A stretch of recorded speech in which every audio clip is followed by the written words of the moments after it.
Апокалипсис отменяется. Американо-иранская война на двухтыднёвай паузе. Затое паміж Россией и Беларусью, подобно на тое, пачынаецца чарговая харчовая война. Что стоит за ўзмоцненым контролем Россельгаснагляду за беларускай прадукцыяй?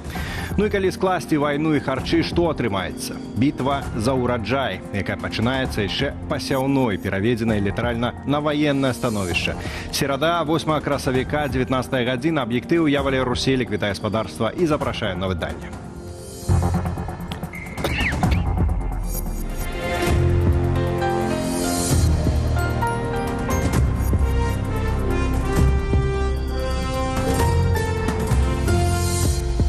Ну што ж, замест абяцанага апакаліпсісу двухтыднёвае перамір'е. Яшчэ напярэдадні літаральна ўвесь свет сачыў, як гадзіннік адлічваў апошнія хвіліны да заканчэння ультыматуму Дональда Трампа, паводле якога амерыканскія бомбы павінны былі паляцець на масты і электрастанцыі Ірану. Ну а цяпер жа свет чакае іншую падзею. 10 красавіка ў Ісламабадзе, сталіцы Пакістану, мае прайсці першы раунд амерыкана-іранскіх перамоваў. Спыненне агню ухваліў і новый верховный лидер Ирану Аятолла Хаминеи. Падрабязней Руслан Ігнатович. Дональд Трамп у сваёй характэрнай манеры абвясціў пра соцсеткі. Бамбаванні Ірану прыпыняюцца на 2 тыдні. Гэта будзе двухбаковае спыненне. Прычына ў тым, што мы ўжо выканалі і перавыканалі ўсе ваенныя задачы, ды вельмі далёка прасунуліся ў рыхтаванні канчатковага пагаднення аб доўгатэрміновым міры з Іранам і міры на Блізкім Усходзе. Мы атрымалі ад Ірану прапанову з 10 пунктаў і лічым яе рабочай асновай для перамоваў. Амаль усе розныя спрэчныя моманты мінулага паміж Злучанымі Штатамі і Іранам былі ўзгодненыя. Але двухтыднёвы перыяд дазволіць дапрацаваць і замацаваць пагадненне. У сваю чаргу Тэгеран пагадзіўся неадкладна і цалкам адкрыць Хурмузскую пратоку, галоўную артэрыю сусветнай энергетыкі, праз якую праходзіць 5-я частка ўсёй нафты планеты. Гэты поспех стаўся магчымы дзякуючы пасярэдніцтву Пакістану. Ісламабад здолеў звесці пазіцыі бакоў у момант, калі амерыканскія вайскоўцы ўжо былі гатовыя да ўдару. Я горача вітаю гэты мудры жэст, выказваю глыбокую ўдзячнасць кіраўніцтву абедзвюх краінаў і запрашаю іх дэлегацыі ў Ісламабад у пятніцу 10 красавіка 2026 года для далейшых перамоваў наконт заключанага пагаднення для ўрэгулявання ўсіх спрэчак. Абодва бакі прадэманстравалі выключную мудрасць і разуменне, ды заставаліся канструктыўна ўцягнутымі ў прасоўванне справы міру і стабільнасці. У аснове пагаднення ляжыць іранскі план з 10 пунктаў. Сярод умоваў Тэгерану поўная зняцце санкцыяў, вяртанне заморожаных актываў і нават выплата кампенсацыяў Ірану за аднаўленне краіны. Узамен Тэгеран абяцае адмовіцца ад ядравых амбіцыяў і забяспечыць бяспеку карабельства. Если Иран никого не трогает в Ормузском проливе, то и судоходство продолжается, как ни в чем не бывало. То есть здесь по большому счету все упирается в то, что они придерживаются взятых на себя обязательств. Если они не придерживаются, значит он не открыт.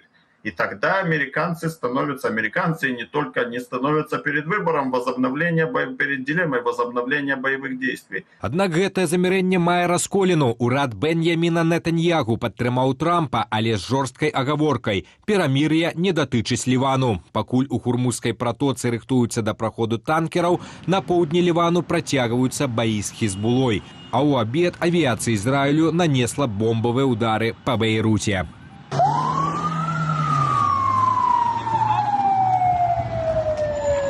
Аднак у цэлым рэакцыя сусветнай эканомікі была станоўчая. Напрыклад, цэны на нафту маркі Brent абваліліся да $93 за барэль. Гэта моцны удар па расійскім бюджэце. Акцыі расійскіх нафтавых гігантаў Роснефть і Татнефть паляцелі ўніз. Прэзідэнт Украіны Владзімір Зеленскі назваў рашэнне прыпынення агню правільным і заявіў, што Кіеў гатовы адказаць Расіі люстэркава, калі агрэсар спыніць свае ўдары. Для Украіны стабільнасць на Блізкім Усходзе – гэта не толькі пытанне цэнаў на паліва, але і магчымасць для сусветнай дыпламатыі сфокусавацца на заканчэнні вайны ў Еўропе. Цяпер бакі маюць роўна 14 дзён. Перамовы ў Ісламабадзе пакажуць, станецца гэтая паўза пачаткам вялікай угоды, якую абяцаў Трамп, ці застанецца толькі кароткім перадыхам перад новым, яшчэ больш маштабным вітком эскалацыі. Руслан Ігнатович, Белсат. Ксёндз Анатоль Парахневіч працягвае знаходзіцца ў зняволенні. Паводле звестак выдання «Католік Лайф». Пробышча ўтрымліваюць у СІЗА КДБ. Калі гэта так, святару могуць інкрымінаваць сур'ёзныя артыкулы ажно да здрады дзяржаве. Парахневіча затрымалі яшчэ ў сярэдзіне сакавіка. Афіцыйная прычына арышту і статус застаюцца невядомыя. Пасля ператрусу касцёл у Альковічах на нейкі час зачынялі, але цяпер там служыць і іншы святар. 65-гадовы ксёндз Анатоль Парахневіч, пробашча парафіі ў Альковічах, знакавая постаць для Вялейшчыны. Летась ён адзначыў 30-годдзе святарства.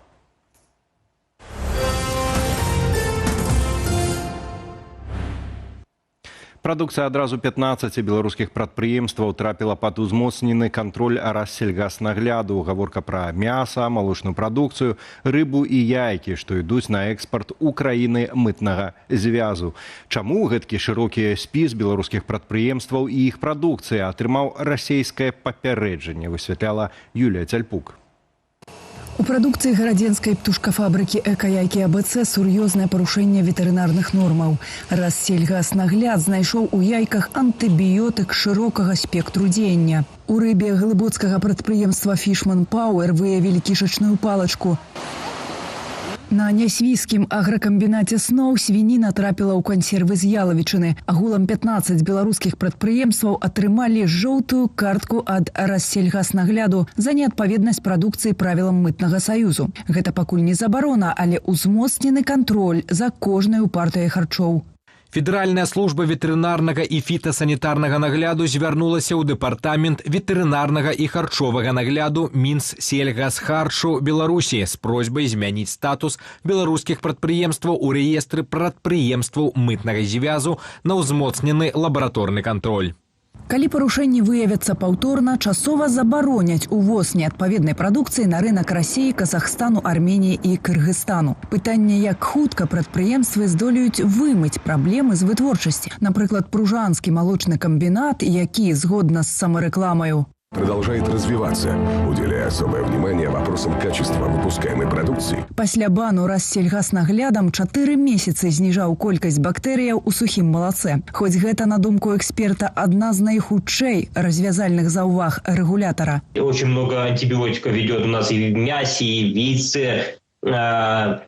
Несоблюдение технологий требует лечения. Лечение идет антибиотиком. И, соответственно, большая проблема, на мой взгляд, то, что там грязь и прочее, это все за один день уберется, а антибиотики очень сложно убрать. Таму менавіта мяса, малако і яйкі з высокім утрыманнем антыбіётыкаў могуць не прайсці узмоцненага лабараторнага кантролю і трапіць пад часовую забарону. Гэта рызыкі для смалявічы малако і смалявічы бройлер, «Эка-яйкі АБЦ», а таксама гіганта беларускага харчовага экспарту «Савушкін прадукт». Парушэнні, аднак, датычаць не ўсяе прадукцыі, а асобных вырабаў. Апроч ветэрынарнай можа існаваць і эканамічная прычына абмежаванняў. Роспотребнадзор это делает, это просто ограничивает белорусскую продукцию на своем рынке. У них сейчас своих проблем хватает, там мы видим, как скот вырезают тысячами голов. Себестоимость продукции сельского хозяйства в России растет в связи с этим.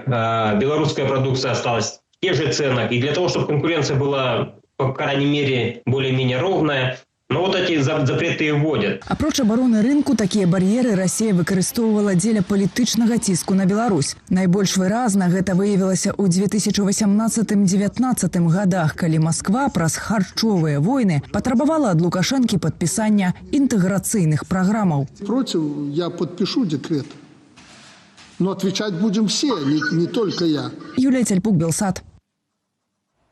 У Беларусі працягнулі тэрмін дзеяння ліцэнзавання і імпарту акумулятараў. Адпаведную пастанову падпісаў прэм'ер-міністр Александр Турчын. Дакумент прадугледжвае абмежаванне ўвозу ў Беларусь на тэрміну 6 месяцаў акумулярных батарэяў, вырабленых у краінах па-за межамі Еўразійскага эканамічнага звязу. Пад ліцэнзаванне трапілі электрычныя і свінцовыя акумулятары вагой больш за 5 кілаграмаў. Гэта тыя, што выкарыстоўваюцца для запуску поршневых рухавікоў, працуюць з вадкімі электралітамі для прамысловай зборкі. То бок гаворка вядзецца пра акумулятары як для цяжкавікоў, гэтак і для легкавых аўтаў. У Савеце міністраў тлумачаць такія захады падтрыманнем айчынных вытворцаў і запэўніваюць, што гэта не прывядзе да росту цэнаў для спажыўцоў. Раней Саўмін ужо ўводзіў ліцэнзіяванне і імпарту акумулятараў, і яно дзеяла апошнія 6 месяцаў. Любые абмежаванні сведчаць аб тым, што хтосьці грае на руку беларускім вытворцам, і мы разумеем, што у нас адзін такі вытворца, гэта першая акумулятарная кампанія, у якой 40% долі належыць сябру Лукашэнкі Дмітрыю Баскаву. Таму, канешне, вось гэта падоўжанне забароны, не тое, што забароны, а ліцэнзіявання імпарта ў Беларусь гэтых акумулятараў, гэта гульня менавіта на гаманец гэтага чалавека.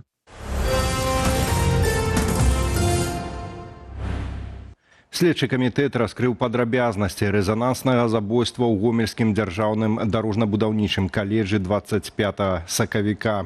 У той дзень 17-гадовы навучэнец смяротна параніў нажом аднагрупніка.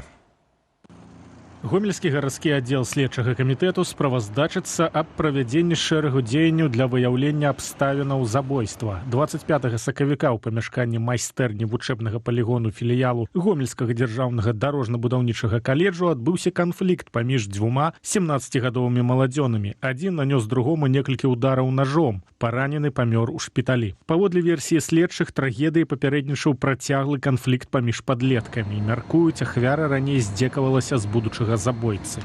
Нягледзячы на наяўнасць патэнцыйна небяспечнай сітуацыі, мэтанакіраваная індывідуальна-прафілактычная работа з няпоўнагадовымі з боку адказных службовых асобаў не праводзілася. Пакінуўшы без увагі непрыязныя стасункі, маладзёнаў для праходжання вытворчай практыкі размеркавалі ў адну падгрупу.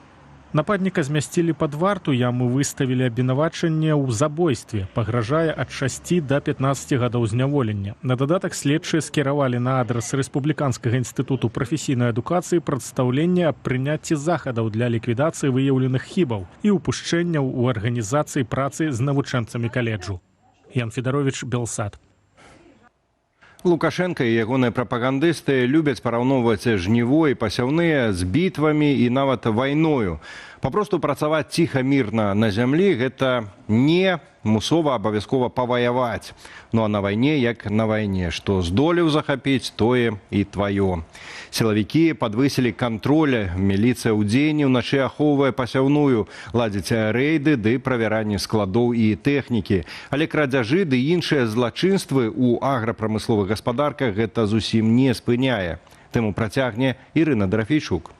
Пасяўная 2026, Беларусь, і мы ўжо ўсе пачалі. Калі сеяць толькі пачалі, то красці і не спыняліся. Найчасцей цягнуць з гаспадарак паліва, запчасткі і ўгнаенні. Гэтак у Іўеўскім раёне трое механізатараў пасля апрацоўвання палёў злілі больш за 3 тоны ўгнаенняў, якія планавалі выкарыстаць на ўласных гародах. Шкоды гаспадарцы налічылі на 2500 рублёў. І гэта толькі адна з цэлага шэрагу такіх гісторыяў. Сотрудниками БЭП Минщины установлены факты кражи запасных частей к автомобильной технике и горюче-смазочных материалов сельскохозяйственного предприятия Логойского района на общую сумму 19 тысяч рублей. Вскрыты 2 преступные схемы хищения дизельного топлива. Водители предприятий за несколько месяцев похитили около 580 литров, причинив ущерб на сумму свыше 1300 рублей. Задержанным грозит до 4 лет лишения свободы.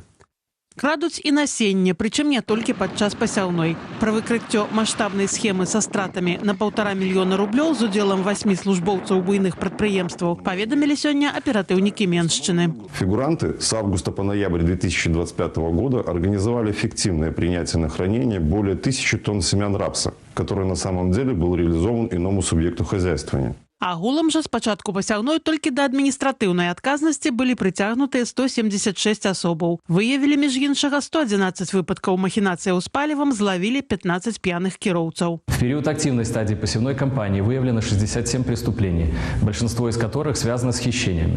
Яшчэ ў канцы мінулага тыдня такіх злачынстваў налічвалі 56. Ірына Дарафейчук, Белсат. Замест летніх вакацый вайсковая муштра. Сёлета беларускіх дзевяцікласнікаў чакае новы фармат навучальных збораў. Міністэрства адукацыі пастанавіла вывозіць шкаляроў на базы вайсковых частак і таксама палігоны, дзе падлеткі будуць 10 дзён жыць і трэнавацца пад наглядам афіцэраў. Без праходжання збораў навучэнцаў не перавядуць у 11 клас. Зборы з кругладзённым перабываннем пачнуцца 25 траўня. Адзіная падстава іх прапусціць – сур'ёзныя праблемы са здароўем. У Міністэрстве адукацыі гэткім чынам плануюць фармаваць маральна-псіхалагічную гатовасць да вайсковай службы. Для гэтага да заняткаў з хлопцамі прыцягнуць асабовы склад вайсковых частак, а таксама вайсковых кафедраў. Таксама 60 гадзінаў тэорыі і практыкі па інтэнсіўнай медычнай падрыхтоўцы чакае 10-класніц. Зона адчужджэння змяншаецца. Больш за 1300 гектараў пацярпелых ад аварыі на Чарнобыльскай АЭС земляў Гомельшчыны вяртаюць у гаспадарчае абарачэнне. Урад ухваліў пастанову аб скарачэнні радыяцыйна небяспечных зонаў. Датычыць пастанова тэрыторыі Брагінска, Веткаўскага, Нараўлянска ды іншых раёнаў. Там дазволена сеяць і вырошчваць сельгасгаспадарчыя культуры. Каля траціны з тых земляў застануцца ў статусе абмежаванага гаспадарчага карыстання. Гэта азначае, што працаваць там можна, але пад пільным наглядам.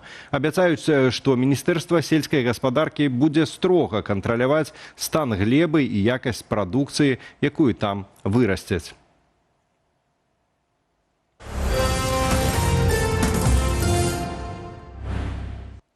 Запасны аэрадром не выратаваў. Новы YouTube-канал дзяржаўнага тэлеканалу СТВ, створаны ў якасці дублёра пасля маштабных выдаленняў на мінулым тыдні, праіснаваў літаральна некалькі дзён.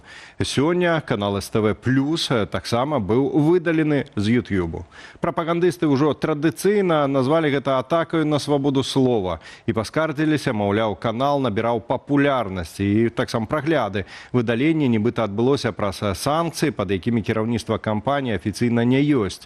YouTube адначасова выдаліў асноўныя каналы Белта, УНТ і СТВ 3 красавіка. У адказ МЗС Беларусі прыгразіла прызнаць платформу экстрэмісткай. Ці пойдуць улады на поўнае блакаванне YouTube у Беларусі, мы спыталі у блогера Артема Шапарова. Я теперь не могу сказать, что вряд ли это глупость, они не станут этого делать. Они движутся к этому планомерно и уверенно. Приходит информация о том, что в интернет в Беларуси становится тоже хуже. Да, это не Россия сейчас, но интернет становится все хуже и хуже. Вряд ли это делается просто так или случайно. Это целенаправленная стратегия.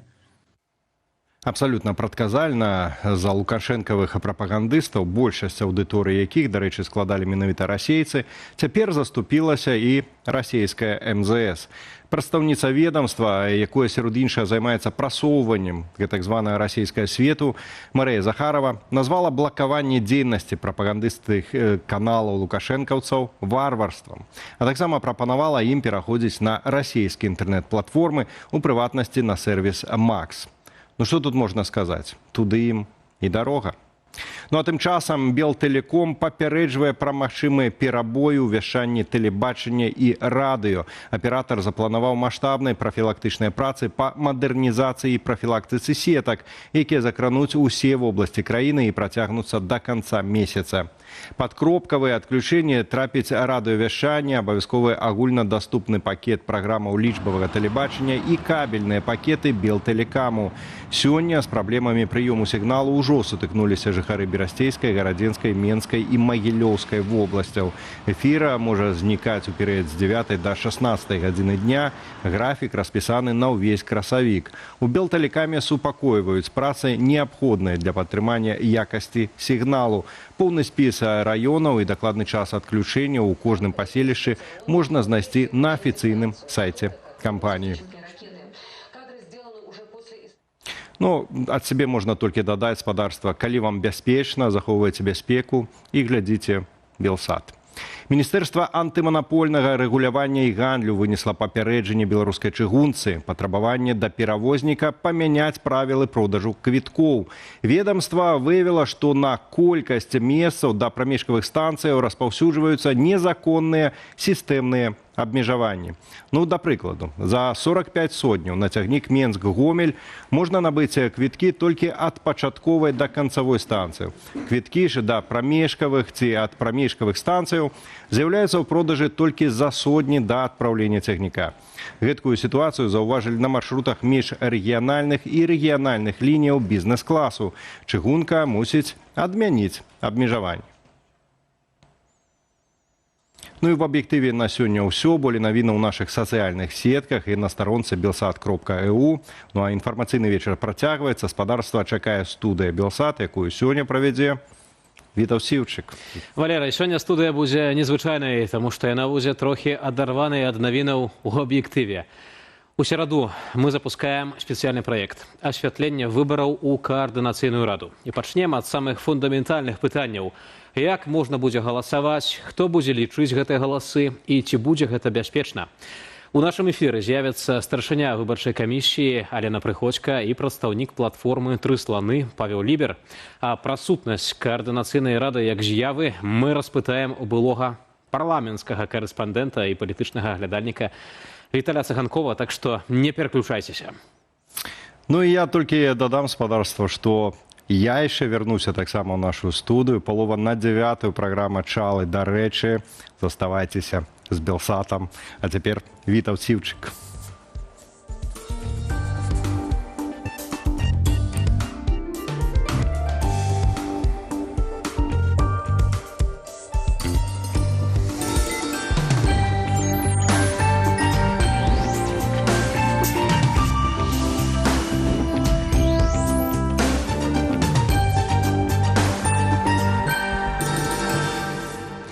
Добрый вечар, шаноўнае спадарства. З вами Вітаў Сіўчык, і гэта спецыяльны рэдакцыйны праект, прысвечаны выбарам у каардынацыйную раду. Кожную сераду пасля аб'ектыву аж да 11 траўня, калі распачнецца галасаванне, мы будзем даваць інфармацыю пра выбарчую кампанію. У першым выданні не будзе палітыкаў, якія балатуюцца ў каардынацыйную раду, але яны абавязкова з'явяцца на дэбатах у наступныя серады. Разам з тым зазначу, што нашай мэтай не ёсць заахвоціць альбо знеахвоціць да ўдзелу ў выбарах, пераканаць альбо не пераканаць у важнасці гэтага інстытуту. Свае аргументы будуць прадстаўляць госці нашага эфіру. А мы, як журналісты, будзем займацца сваёй працай, задаваць пытанні. На пачатак сёння даведкавы матэрыял. Вядома, што выбарчая камісія па выбарах у каардынацыйную раду зарэгістравала канчатковыя спісы кааліцыяў на выбарах УКР 4-го склікання. Афіцыйныя пастановы паводле вынікаў камісіі атрымалі ўсе 9 спісаў. Агулам на 80 месцаў у складзе гэтага органу прэтэндуюць 174 кандыдаты. Далей спісы для ўдзелу ў выбарах УКР пададзеныя ў алфавітным парадку. Аб'яднаную грамадзянскую платформу ачолівае Міклай Казлоў. Яна рэпрэзентаваная 22 кандыдатамі.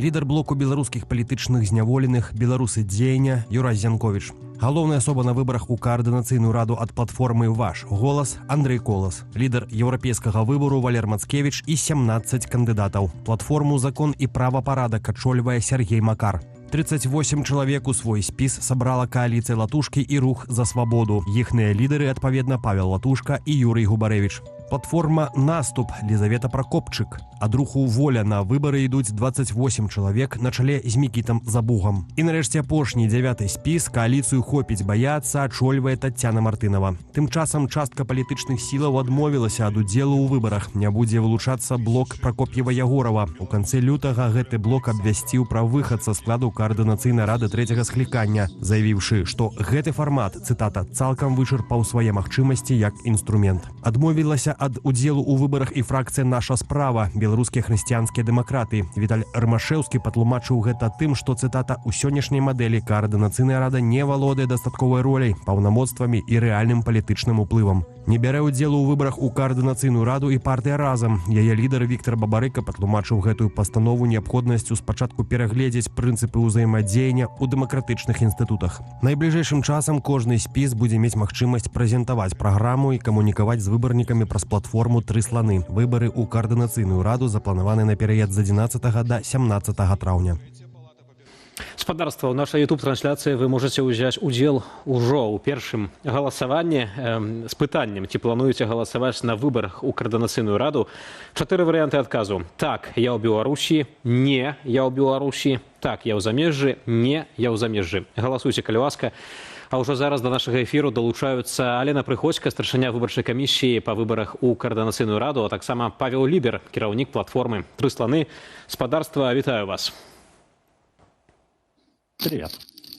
Прывітанне, шановныя спадары Вітаўт і прывітанне, шановныя гледачы і Паша. Уласна, наше першае выданне адмыслова вырашыў менавіта вас запрасіць, каб вы патлумачылі практычна і тэхнічна, як будуць выглядаць выбары ў каардынацыйную раду ў 2026 годзе. І, напэўна, спадарня Алена, пачнем ад вас.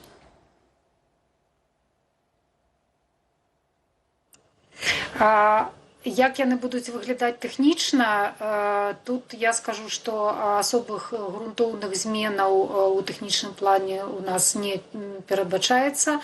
Платформа, якая вельмі якасна і станоўча показала сябе на мінулых выбарах у 2024 годзе, яна грунтоўна не змянілася ў тэхнічным плане. Ну, апрача таго, што зараз мы прымаем не толькі пашпарты грамадзян Беларусі дзяржаўнага абразца, а яшчэ і пашпарты Новай Беларусі. Вось гэта, па сутнасці, адна такая змена. Усе астатнія механізмы працы платформы, галасавання застаюцца, як і было раней. Ну, можа, там ёсць нейкія паляпшэнні, удакладненні, але, я думаю, тут Павел лепш за мяне патлумачыць.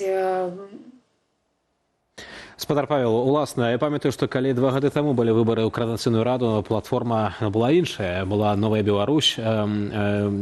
Такім чынам таксама людзі галасавалі. Цяпер з'явілася платформа «Тры сланы». У чым сутнасць гэтай змены? На самом деле изменений не произошло. Я думаю, у нас произошла небольшая путаница с названиями скорее. Потому что в прошлый раз эта платформа называлась «Беларусь ID». Это было, собственно, отдельное мобильное приложение и веб-платформа. Вебом рекомендовалось пользоваться внутри страны. И сейчас она остается так же. У нас остается платформа «Беларусь ID», через которую люди смогут голосовать и изнутри страны, и снаружи. Название как бы может поменяться, потому что у нас есть сейчас обсуждение с компанией Apple, которая как раз-таки... И мне очень нравится, что мы используем слово «Беларусь», не являясь представителями там официальной Беларуси, как они это называют, да, поэтому здесь есть вопросы, но технически платформа останется той же, это будет отдельный продукт. Значит, когда мы говорим про «Тры сланы», это платформа, которую мы недавно запустили, которая у нас находится под зонтиком большой программы, которая называется «Новая Беларусь». Это гражданско-политическая платформа, и она про разные инициативы. Там есть и проект партисипативного бюджетирования, буду и свое, там есть и выборы в Координационный совет, там есть и различные представительства политических и гражданских сил. Просто мы решили, что раз уже эта платформа, она агрегирует в себя различные гражданские инициативы, то выборы в Координационный совет — это как раз гражданская инициатива. Соответственно, мы, безусловно, можем использовать эту платформу как информационную. Это очень важно. То есть «Тры сланы» в данном случае будут информационной платформой, но сама платформа голосования, как и раньше, будет отдельным мобильным приложением, которое нужно будет скачать, пройти там процедуру проверки личности и, соответственно, проголосовать. Поэтому с точки зрения опыта по сравнению с тем, что было 2 года назад, ничего кардинально не меняется. Просто 2 года назад был отдельный сайт, который рассказывал про выборы, а сейчас этим сайтом станет платформа «Тры сланы», которая будет рассказывать про выборы, про списки, про их программы, и оттуда потом информация уже автоматически перенесется в саму платформу для голосования. На жаль, нам, беларусам, вядомая такая фраза, як не так важна, як хто галасуе, важна таксама, як хто лічыць. Спадарня Алена, уласна, да вас пытанне. Хто будзе падлічваць гэтыя галасы і хто будзе вас кантраляваць? Ну, я так перадбачаю, што ў гэтым пытанні закладзена менавіта транспарэнтнасць, так, празрыстасць гэтага самога працэса. І тут усё акурат будзе, як і ў мінулы раз, публічна. То бок мы плануем зрабіць прынамсі 3 апошніх дні, а можа, калі і атрымаецца увесь тыдзень галасавання, працаваць у офлайн рэжыме. Гэта значыць, што на фізічную лакацыю, дзе будуць знаходзіцца сябры выбарчай камісіі, могуць прыходзіць прадстаўнікі выбарчых суб'ектаў, журналісты, назіральнікі і увесь час у рэальным часе назіраць, як усё гэта адбываецца. Што тычыцца працэдуры падліку галасоў, то яна таксама будзе публічнай, як і ў минулы раз. Транслявацца ў прямым эфіры, выводзіцца на экран і стан самой платформы, каб усе бачылі у бягучы момант, колькі галасоў аддана за які суб'ект. Ну і потым падлік галасоў. Ну, мінулым разам мы гэта зрабілі у звычайнай Excel табелькі. Я думаю, што гэтым разам, ну, можа, нешта накшталт таго будзе, але нават калі будзе памылка, якая ці што, гэта ўсё будзе на вачыма людзей, у прысутнасці назіральнікаў, усіх заахвочаных, якія акрэдытуюцца на гэтае мерапрыемства, ну, з улікам таго, што ўсё ж такі нейкія такія меры бяспекі трэба прымаць. Таму такога моманту, калі выбарчая камісія ў нейкім такім прыхаваным рэжыме нешта там падлічыць, штосьці агучыць, а штосьці прыхавае, гэта выключана. Гэта выключана, немагчыма. У нас ёсць меркаванне таксама крытыка альбо чалавека, які, скажам так, задае пытанне празрыстасці і даверы да працэдуры галасавання. Яўген Вільскі, выканаўца абавязкаў старшыні партыі «Народная грамада», Яўген Вільскі напісаў вось такі допіс у Фэйсбуку. Давайце разам паслухаем гэтую цытату і вернемся да абмеркавання. У народнай грамады быў прадстаўнік у выбарчай камісіі на мінулых выбарах, таму мы ведаем увесь працэс знутры. Першы і самае галоўнае, платформа Паўла Лібера, на якой праводзіцца галасаванне, праходзіла вельмі сумнеўны аўдыт. Гэта адна амерыканская кампанія, якую нельга называць, і кіберпартызаны, на той час фінансаваныя праз Анжэліку Мельнікаву. Гэта словы самога Лібера у прысутнасці спонсараў выбараў. Ці можна давяраць такой праверцы? Ну, сумнеўна. Чаму нельга правесці выбары на адной з правераных еўрапейскіх электронных платформаў, якія шануюць сваю рэпутацыю? Чаму ўчапіліся менавіта ў платформу Паўла Лібера, калі ўсе за дэмакратыю, няма розніцы, дзе галасаваць, абы сумленна. Калі ж важны вынік, тады, калі ласка, у накатаную каляіну. Спадар Павел, некалькі разоў згадалі вашае прозвішча, таму я хацеў бы, каб вы аднесліся да гэтых сцверджанняў. Да, на самом деле, как бы само замечание, что можно было рассмотреть разные платформы, оно абсолютно правильное.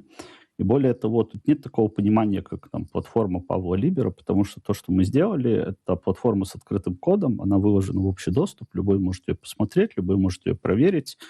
И когда мы говорим про то, что платформа проходила аудит 2 года назад, она действительно проходила аудит, и название компании действительно нельзя называть по как бы NDA-документам, но, к несчастью для них и, наверное, тоже к несчастью или счастью для нас, оно таки упоминается в финальном отчете независимых французских наблюдателей, поэтому все желающие могут найти этот отчет и узнать, кто проводил аудит. Это первое. Але вы не можете это сказать в эфире.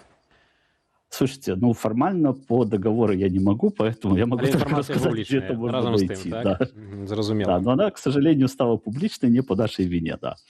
Значит, но второе, это тоже достаточно интересная история. Как бы мы понимаем, что мы находимся немножко в ненормальной ситуации, когда нам сложно использовать традиционные решения, потому что традиционные европейские решения, они все-таки в основном созданы для нормальных, здоровых стран, где есть как бы центральная база, где все понимают, кому у нее есть доступ, где за открытие какого-то сайта с голосованием не будет наказывать людей, потому что это увидят на уровне там, телеком-провайдеров и прочее, прочее.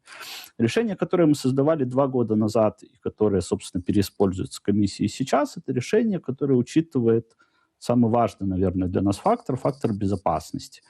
То есть как сделать так, чтобы доступ к персональным данным исключался, как сделать так, чтобы людей не могли наказать за то, что они зашли на этот сайт голосования и прочее, прочее. То есть, соответственно, Опять же, как бы комиссия, когда принимала решение, какой платформой пользоваться, они прекрасно понимали, в каких условиях мы находимся. И, как я уже сказал, как бы эта платформа доступна совершенно спокойно для аудита. Вот первое, что сделала комиссия, это они взяли и прогнали платформу двухлетней давности через там Claude Code, это один из AI-инструментов для программирования, и, собственно, дальше очень обстоятельно мы разговаривали, что можно изменить, что можно улучшить и прочее, прочее. Ну, то есть это абсолютно открытый диалог, к нему можно подключиться, опять же, как я уже говорю, то есть Евгений без проблем может найти любую третью компанию или специалистов, которым он доверяет, которые посмотрят на это все, подтвердят, что это действительно работает как заявлено, и это вопрос коммуникации. Более того, у нас был звонок, на котором Евгений высказывал эти замечания, мы ему объясняли, как это работает с нашей стороны, поэтому, то есть, как я уже сказал, здесь нет такого, что есть монополия, да, то есть есть платформа с открытым кодом, платформа проходила аудит, платформа адаптирована под реалии Беларуси, комиссия решила использовать эту платформу повторно, потому что спустя 2 года не было никаких утечек по результатам выборов с прошлого раза. Поэтому для меня это выглядит как нормальная логичная история. Если для Евгения нет, то, соответственно, без проблем Евгений может взять любых специалистов, которых он доверяет, прислать к нам, мы с ними вместе еще раз пройдемся, покажем, объясним, никаких проблем с этим нет. Спадарня Алена, ці вы можаце таксама гарантаваць, што выбарчая камісія па выбарах у каардынацыйную раду з'яўляецца сапраўды незалежным органам ад іншых структураў беларускай апазіцыі, ці можаце гарантаваць, што не будзе нейкага ціску з боку асобных спісаў альбо іншых інстытуцыяў? Я, конечно, не могу со свайго боку гэта гарантаваць. Я, конечно, перадбачаю, што калі людзі ад пачатку па дэфолту з недаверам ставяцца там да нас як да асобаў альбо да нас як да групы, то тут ужо ніяк нікога не пераканаеш. Але магу, па-першае, пацвердзіць тое, што Павел сказаў, і дадаць са свайго боку яшчэ адным з чыннікаў, чаму абіралі платформу менавіта Паўла, таму што мы прымаем для галасавання пратэрмінаваныя беларускія пашпарты і зараз пашпарты Новай Беларусі. Вось пратэрмінаваны пашпарт, ён па сутнасці я не ведаю, там, по законе, так, и он уже з'яўляецца неліквідным і невалідным. І калі мы там звярталіся, напрыклад, да нейкай там іншай установы, то вось сам гэты запыт давайте будем прымаць пратэрмінаваныя, то бок невалідныя дакументы, ён бы выглядаў неяк дзіўна. Пагадзіцеся, так? То бок мы звяртаемся да нейкага правайдера, давайте мы правядзем шчырыя выбары, але вось тут мы прымаем дакументы, якія трошачкі яны па законе ўжо як бы неліквідныя. То калі мы звяртаемся з такой просьбай і да Паўла, то гэта цалкам натуральна і лагічна, таму што ўсе ў нашым беларускім асяроддзі разумеюць, чаму мы гэта робім. Таму што такім чынам мы хочам палепшыць і зрабіць нейкую палёгку выбаршчыкам. Таму што мы ведаем, што беларусы не могуць гэтыя свае пашпарты там нейкім чынам пралангіраваць. Гэта адное. Што тычыцца камісіі, то зараз у складзе камісіі 5 чалавек. Гэта абсалютна самастойныя, свядомыя, незалежныя адзін ад аднаго людзі. Мы не збіраліся там нейкім гуртком сябраў альбо там згаварыўшыся там папярэдне. Нас запрашалі розныя людзі і потым за нас галасавала каардынацыйная рада. І я хочу сказаць, што тое, што сказаў Павел, напрыклад, калі была праверка тэхнічная, то зараз у складзе камісіі ёсць Пётр Маркелаў, і ён IT-адмыслоўца. І вось Пётр вельмі прафесійна паставіўся і вельмі крытычна паставіўся. І таму ён рабіў як спецыяліст, тэхнічны спецыяліст, сваю таксама праверку. Яго ніхто не ўпаўнаважваў, там не прасіў. Гэта была яго добрая воля і яго тэхнічныя скілы.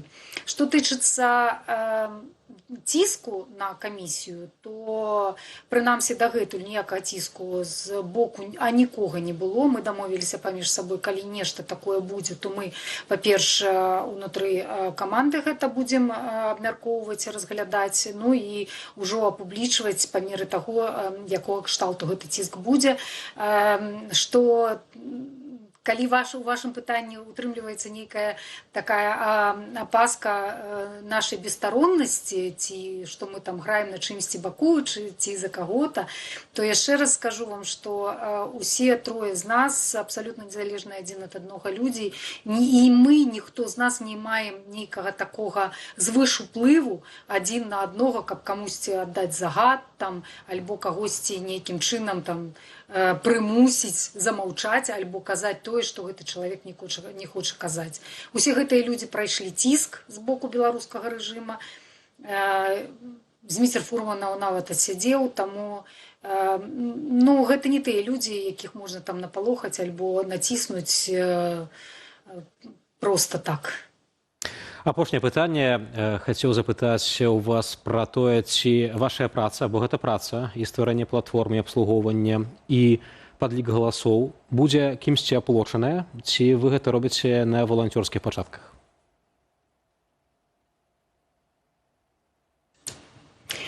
Праца камісіі... Каля ласка, спадарня Алена. Выбачаюсь, я просто не пачула, гэта да Паша было пытанне, калі... Да, абодвух. Спадарня Алена, калі хочаце, можаце першы адказаць. Выбачайце мне, я просто выключала губ. Я адкажу за камісію, што большая колькасць сябраў камісіі вырашыла, што яны будуць працаваць бесплатна, на валантэрскіх умовах.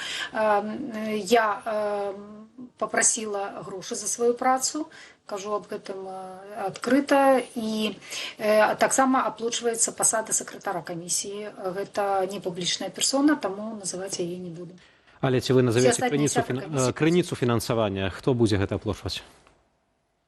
Пра гэта дбае каардынацыйная рада, таму што па мемарандуму, які мы заключылі, вось у нас ёсць трохбаковы мемарандум паміж Паўлам Ліберам як прадстаўніком тэхнічным рэалізатарам выбараў выбарчай камісіяй і каардынацыйнай радай.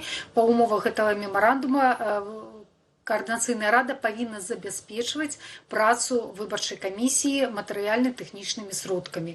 У гэта ўваходзіць інфармацыйнае забеспячэнне, тэхнічнае абеспячэнне і матэрыяльнае забеспячэнне ў тым ліку, аплата, напрыклад, квіткоў, калі сябры камісіі прыляцяць для таго, каб тыдзень знаходзіцца ў Варшаве, пражыванне, ну і аплата сакратара і мая.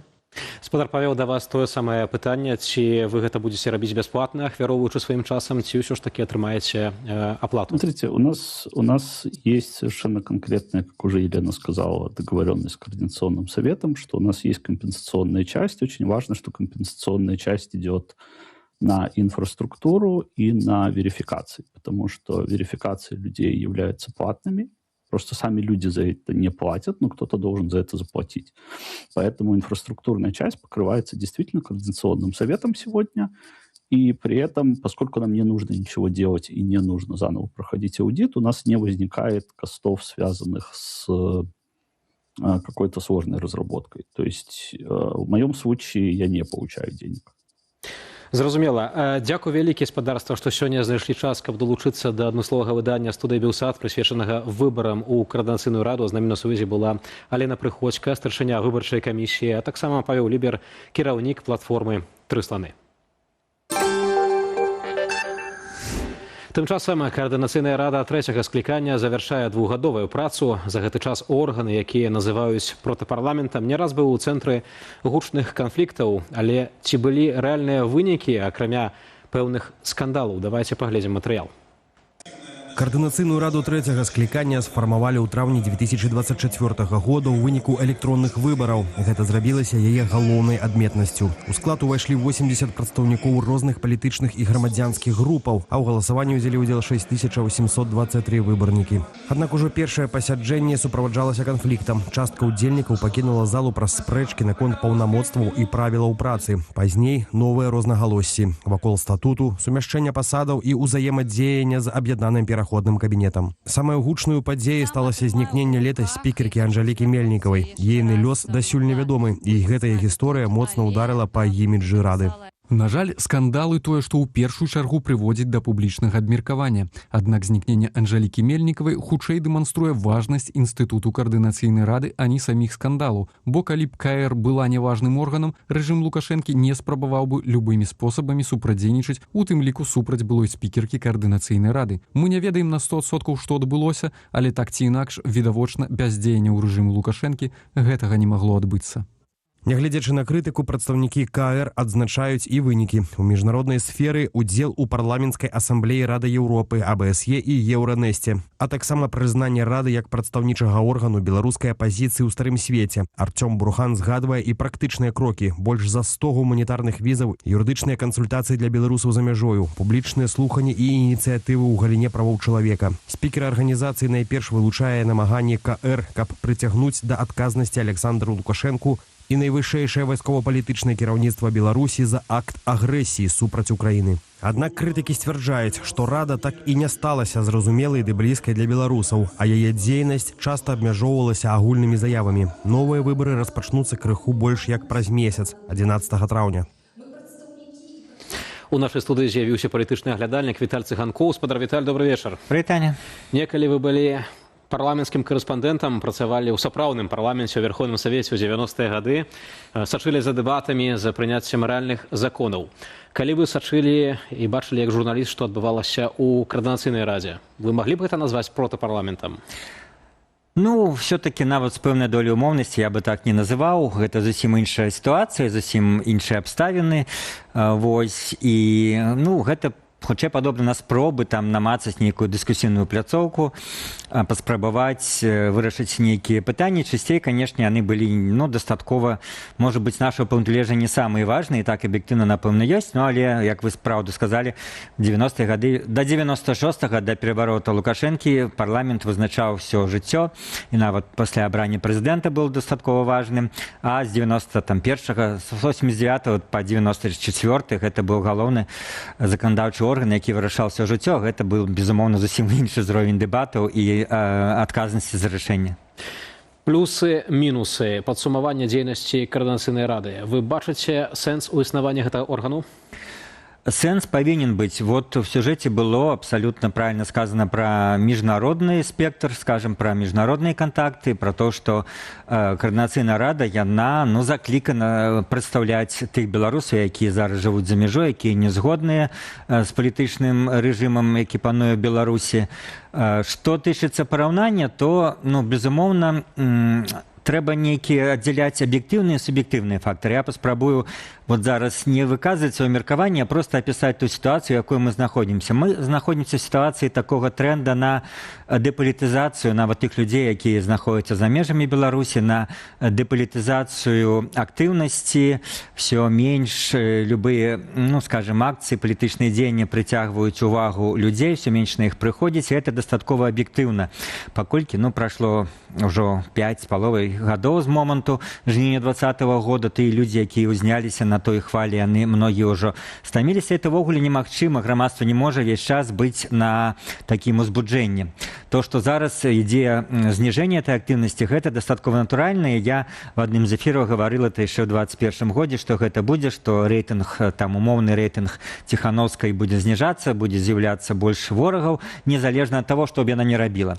А тое самае тычыцца Коордынацыйнай рады. Безумоўна, яна в пэўным сэнсе, ну, ахвяра той гістарычнай сітуацыі, якая зараз ёсць. Я прывёў недавно такую метафору, што калі, ну, плывеш супраць плыні, то ты барахтаешься, прыкладаеш шмат намаганняў, але часам знаходзішся проста на тым жа самым месцы. А калі ты плывеш па плыні, ты можаш нават нічога не рабіць, плынь сама цябе несе, ты проста лежиш і задавальняешься тым, як яна цябе выносіць в нейкі з пункта А в пункт Б. То, што немагчыма. Вось зараз менавіта гісторыя супраць Коордынацыйнай рады, гэта вось адзін аспект аб'ектыўны. Ёсць суб'ектыўны аспект. Безумоўна, яна стала крыніцай нейкіх скандалаў. Той же самы галоўны скандал з Мельнікавай шмат каго адвярнуў. Другая прэтэнзія, якая выказваецца дастаткова аб'ектыўна, тое, што в асноўным большасць этой Коордынацыйнай рады, яна ну, з'яўляецца прыхільнікамі, саюзнікамі палітычнымі кабінета Светланы Ціхановскай. Так прагаласавалі. Так прагаласавалі, да. І тады людзі, якія вот зараз, напрыклад, многія не пайшлі ў каардынацыйную раду, ці людзі, якія кажуць, што страцілі да яе інтарэс, ну, калі яна в пэўным сэнсе палітычным прыдатак да офісу Светланы Ціхановскай, то яны чакалі, можа быць, штосьці больш вострава, нейкай крытыкі, нейкіх такіх дзеянняў больш актыўных, а аказваецца, што там большасць проста падтрымлівае то, што робіць офіс, і многім это не падабаецца. Адносна актыўнасці беларусаў, мы сегодня ў чаце YouTube-трансляцыі задалі пытанне, ці плануеце вы галасаваць на выбарах у Координационную раду. Так, я ў Беларусі 13%, не, я ў Беларусі 45%, так, я ў замежжы 13%, не, я ў замежжы 29%. Разам атрымоўваецца, што 26% удзельнікаў галасавання плануе ўзяць удзел у галасаванні ў каардынацыйную. Цікава нават тое, што людзі, якія не ў Беларусі, якіх няма праблемаў з бяспекай, ну, прагаласаваць, хаця і, ну, як запэўнівае наш Павел Лібер, і тое, што тыя людзі, хто ў Беларусі, не будуць мець такія праблемы, но ўсё-такі яны, безумоўна, асцерагаюцца. А людзі, якія не ў Беларусі, тыя не хочуць галасаваць в значнай ступені. Гэта вось паказальна даволі. У нядзельнай студыі меркаваннем наконт выбараў у Координацыйную раду падзяліўся былы палітвязень, філосаф і метадолог Владимир Маскевич. Давайце разам выслухаем ягоны пункт гледжання. Тыя намаганні, які прыклаў папярэдні склад Координацыйнай рады, каб нарэшце адбыліся выбары, каб нарэшце нейкім чынам рада стала, калі не заканадаўчым органам, то хоць бы там выпрацоўваючым нейкія працэдуры, нейкую повестку дня там і так далей. Усё гэта, на жаль, ну, скажем, не працягнуў склад папярэдняй рады. Ну, вось тое, што я зараз яшчэ дзейнічае і будзе пераабраная. Вось для таго, каб Координацыйная рада стала сапраўдным протапарламентам, для гэтага трэба і час, і рэсурсы на падрыхтоўку выбараў, заахвочванне выбаршчыкаў і заахвочванне галоўных фігурантаў, галоўных чальцоў, лідараў нашай апазіцыі. Но мы бачым такую сітуацыю, што сапраўды частка палітыкаў, былых палітвязняў цяпер на волі у эміграцыі разам з намі знаходзяцца. Аднак яны не бяруць удзел, частка з іх не бярэ ўдзелу ў гэтых выбарах. Таксама гучалі галасы, маўляў, Віктор Бабарыка, падаецца, казаў, што варта перафарматаваць усю гэтую сітуацыю.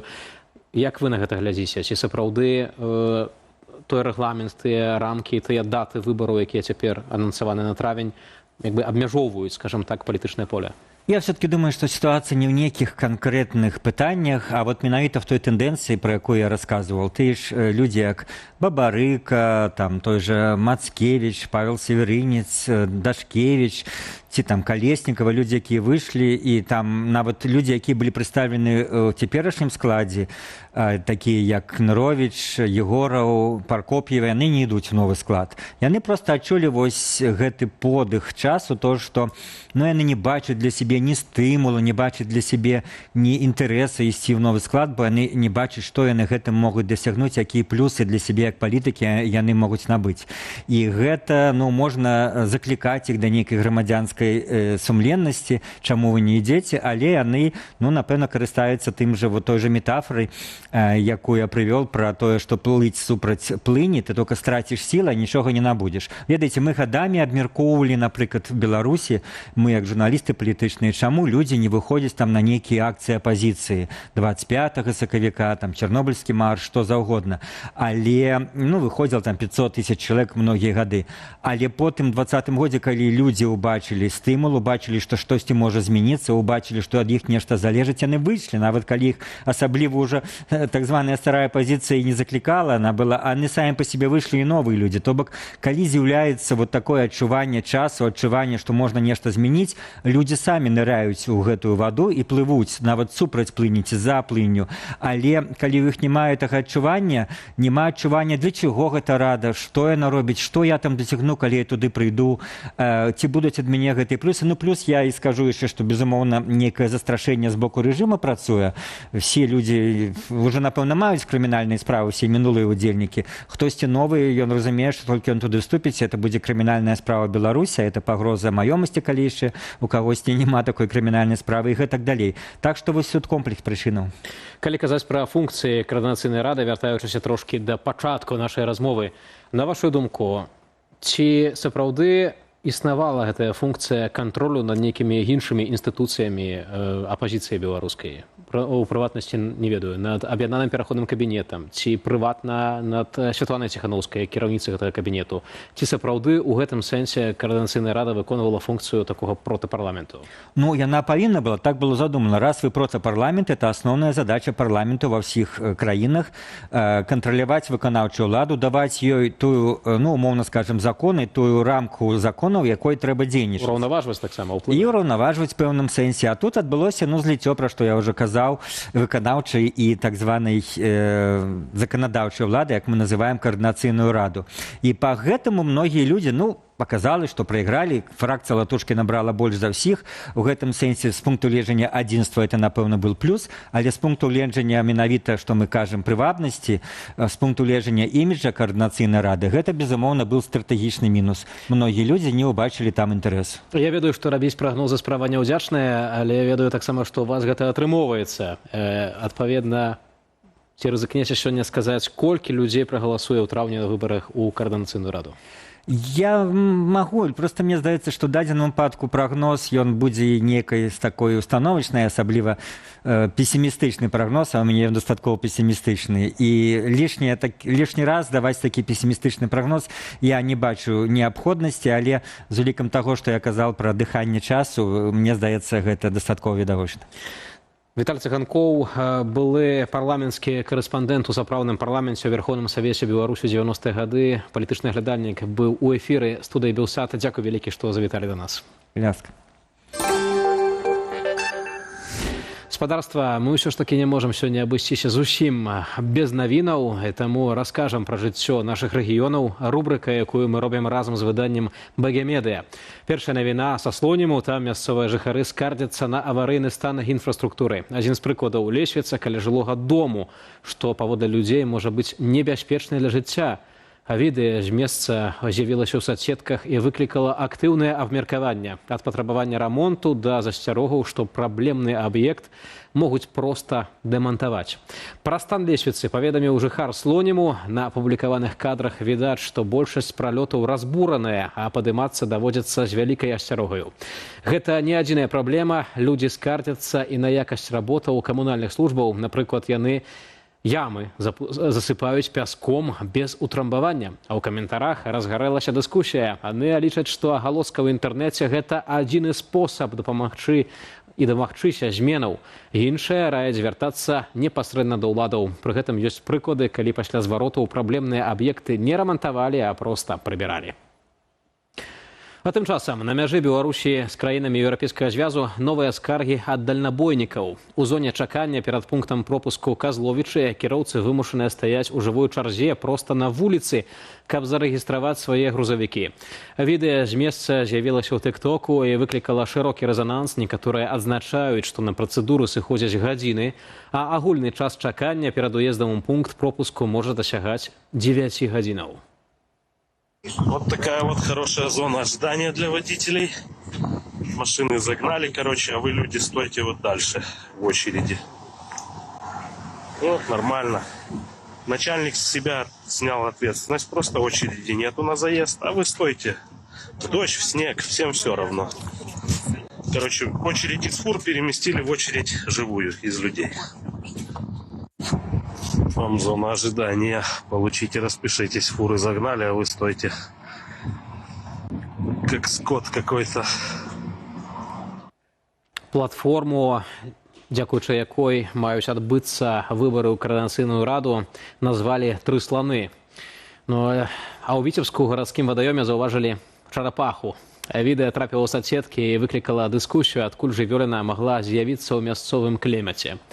Карыстальнікі мяркуюць, што гаворка ідзе пра чырванавухую чарапаху, папулярнага хатняга гадаванца, якога часта выпускаюць у прыроду. Чарапаху заўважылі ў парку тысячагоддзя Віцебску. У каментарах відавочцы адзначаюць, што гэта можа быць не адзінкавы выпадак. Такіх жывёлінаў у вадаёмах Беларусі более. Найчасцей гэта чырванавухія чарапахі, якіх уладальнікі выпускаюць, калі тыя вырастаюць і патрабуюць складанага догляду. Жывёліны могуць жыць да 30 гадоў і пры пэўных умовах здольныя перазімаваць нават у нашым клімаце. Адмыслоўцы адносяць гэты від да інвазіўных. Эксперты папярэджваюць, яны могуць пражывацца і нават уплываць на мясцовыя экасістэмы. Спадарства, наближается до конца адмысловае выданне студыі. Абсалютную большасць часу эфірнага мы сёння прысвяцілі выбарам у каардынацыйную раду, якія маюць адбыцца з 11 па 17 траўня. Мы сёння пыталіся ў чаце нашай трансляцыі. Ці плануеце галасаваць на выбарах у каардынацыйную раду? Так, я ў Беларусі 16%, не, я ў Беларусі 42%, так, я ў замежжы 13%, не, я ў замежжы 29%. Атрымоўваецца, што сярод удзельнікаў галасавання іх было 93, разам 29% гатовыя галасаваць у каардынацыйную раду. Кожную сераду аж да 11 траўня студыя Белсат будзе прысвечана гэтай тэматыцы. Мы будзем запрашаць прадстаўнікоў усіх выбарчых спісаў па чарзе і будзем рабіць свайго кшталту дэбаты. Я думаю, што будзе цікава. Варта паслухаць, што нам прапануюць людзі, якія прэтэндуюць на званне палітык. Я ж Вітаў Ціўчык на сёння з вамі развітваюся. Дзякую, што застаецеся з Белсатам. Будзьма разам.